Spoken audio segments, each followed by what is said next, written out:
क्या हम अपने प्राण सौंप दें? राम हुए हैं और रहेंगे, कितने और प्रमाण सौंप दें, कितने और प्रमाण सौंप दें। अशरफ अली, माननीय अशरफ अली जी बोलिए। धन्यवाद अधिष्ठाता महोदय, आपने मुझे महामहिम राज्यपाल जी के अभिभाषण पर बोलने का मौका दिया। मैं आपका आभार व्यक्त करता हूं। इसी संदर्भ में कुछ बिंदुओं पर सदन के माध्यम से सरकार का ध्यान आकर्षित कराना चाहता हूं। मैंने महामहिम राज्यपाल जी का भाषण, 40 पन्नों का भाषण बड़े गौर से पहले सुना और सुनने के बाद उसको पढ़ा है।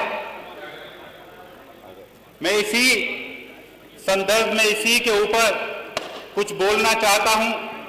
हमारे प्रदेश में रोजगार जो है एक बहुत बड़ी समस्या है, जो एक विकराल रूप धारण कर रही है।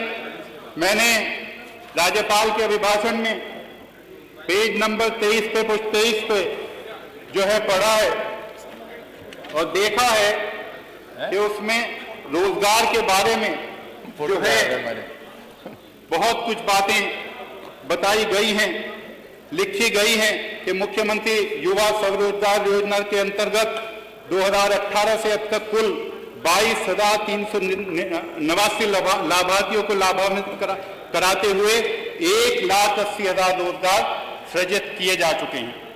एक जनपद एक उत्पाद विषय वित्त पोषण योजना के अंतर्गत अब तक 13,597 लाभार्थियों को लाभान्वित कराते हुए 1,92,000 से अधिक रोजगार सृजित कराया गया है। एक जनपद एक उत्पाद कौशल उन्नयन एवं टूल किट योजना तथा विश्वकर्मा श्रम सम्मान योजना में लाभार्थियों को टूल किट उपलब्ध कराते हुए लगभग 4,08,000 रोजगार सृजित किए गए हैं। मैं सरकार से ये कहना चाहता हूं कि ये रोजगार हमारे 25 करोड़ की आबादी के लिए, जो हमारे प्रदेश की 25 करोड़ की आबादी है, उसके लिए नाकाफी है। और उसका जीता जागता सबूत ये है, अभी सरकार ने 60,244 सिपाहियों की भर्ती निकाली है, उसमें 50 लाख से ज्यादा आवेदन जो है प्राप्त हुए हैं। ये समझ लें आप, रेशियो के हिसाब से एक नियुक्ति के लिए 85 नौजवान जो है खड़े हैं। ये इस तरह की जो ये योजनाएं हैं, जो ये इसमें दिखाई गई हैं, दर्शाई गई हैं, इससे हमारे प्रदेश के युवाओं को रोजगार मिलने वाला नहीं है। सरकार को चाहिए जो हमारे रिक्त पद हैं, जो बैकलॉग हैं, उन्हें भरने का काम करे, जिससे कि हमारे लोगों को, हमारे नौजवानों को रोजगार मिल सके, जो पढ़ लिख कर सड़कों पर घूम रहे हैं। आज आप देख लिए, चाहे नगर पालिकाएं, नगर पंचायतें हों, एक शासी अधिकारी के पास 4 और 5 नगर पंचायतों का जो है चार्ज होता है।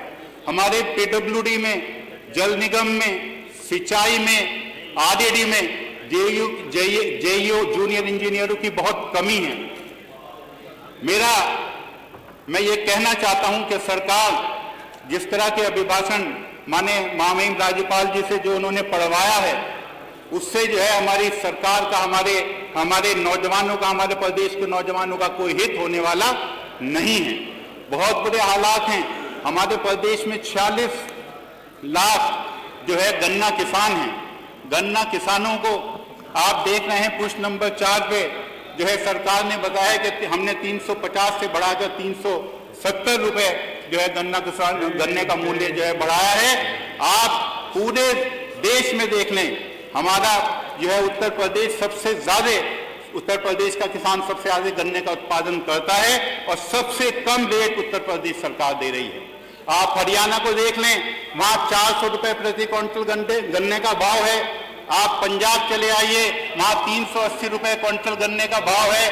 उत्तराखंड कितना पिछड़ा हुआ प्रदेश है, वहां पे जो है 375 रुपए वहां की सरकार अपने गन्ना किसानों को गन्ने का भाव दे रही है। जो गन्ने की लागत, जो किसान गन्ने को पैदा करता है, उसकी 293 रुपए गन्ने को, 1 क्विंटल गन्ना पैदा करने में किसान की लागत जो है आती है। और अगर आप स्वामीनाथन आयोग की रिपोर्ट देखें, जो भाजपा कि सरकार के घोषणा पत्र में जो रहा है कि हम लागत का किसान को 1.5 गुना देंगे, इस हिसाब से गन्ने का भाव आज की तारीख में 450 रुपए क्विंटल होना चाहिए, जब जाकर कहीं गन्ना किसान सर्वाइव कर पाएगा।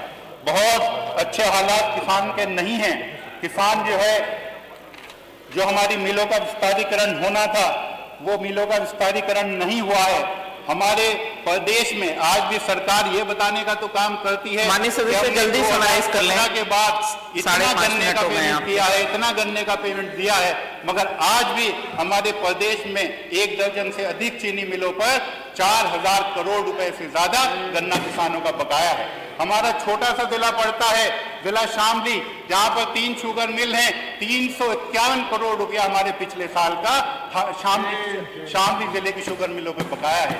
ये हालात हैं, कहां से किसान सरवाइव करेगा, किस तरीके से हमारा प्रदेश आगे बढ़ेगा। किसान जो इस प्रदेश की रीढ़ कहलाता है। स्थानीय समस्या बता दीजिए, आपका समय खत्म हो रहा है। हमारा प्रदेश तरक्की करने का काम करेगा।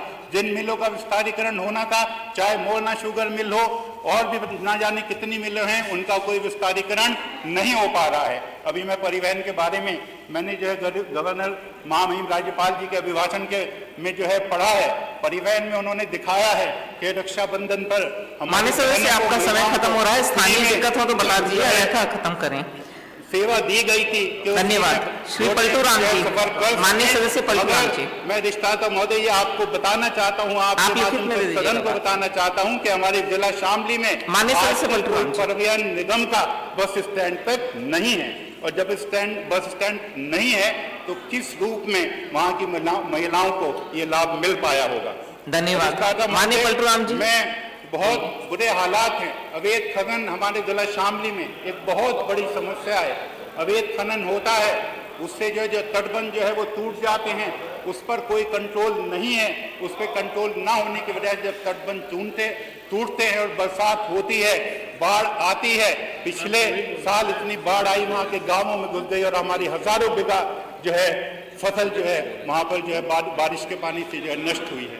तो मुझे जो है आपसे ये कहना, आपके माध्यम से मैं सदन में ये कहना चाहता हूँ कि आज भी जो हमारे अभिभाषण में महामहिम राज्यपाल जी ने जो पढ़ के सुनाया है, उसमें पुलों के बारे में, सेतुओं के बारे में बहुत बताया गया है कि इतने सेतु, इतने सड़कें, इतना धन्यवाद इतने किलोमीटर। माननीय पलटू राम जी, आप बोलना शुरू करें। मैं ये कहना चाहता हूँ कि हमारे यहाँ संघ